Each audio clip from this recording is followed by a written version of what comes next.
ఉపోద్ఘాతము 19 దాని గురించి తెలుసుకోబోతున్నాం.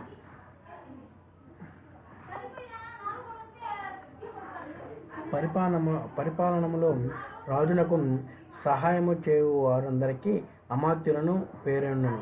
అమాత్యులతో కొందరు పరిపాలనా శాఖలను అధ్యక్షులుగా, కొందరు సమాహర్తాది ప్రధానోద్యోగులను, కొందరు మంత్రి పరిషత్తులుగాను, మరికొందరు మంత్రులుగాను పనిచేయుచుండిరి.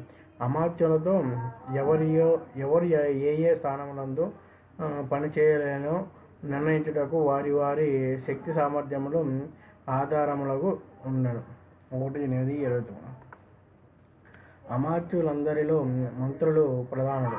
వారితో నాలో చెంపక ఎట్టి కార్యములను రాజు చేయువాడు కాడు.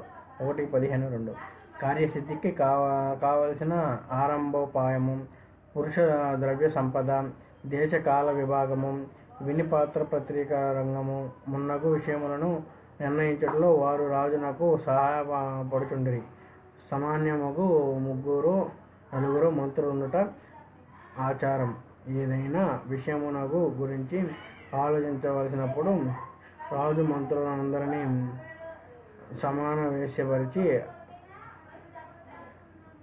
అనుకొని కార్యములోని సాధక బాధకములను వారితో చర్చించువాడు. అందరితో కలిసి చర్చించుట అనవసరమని తోచినప్పుడు వారిలో ఒక్కరిని ప్రత్యేకముగా పిలిచి వారి అభిప్రాయమును తెలిసి దానిని లేఖ కొనిచ్చే శాసనాధికార ప్రకారమును చెప్పబడిన రచనా దోషము లేకుండా వ్రాయించి ప్రభువు తర్సబంధువులకు పంపువాడు. మంత్రులు సాధారణముగా ప్రభువు సమక్షమున నుండివారు.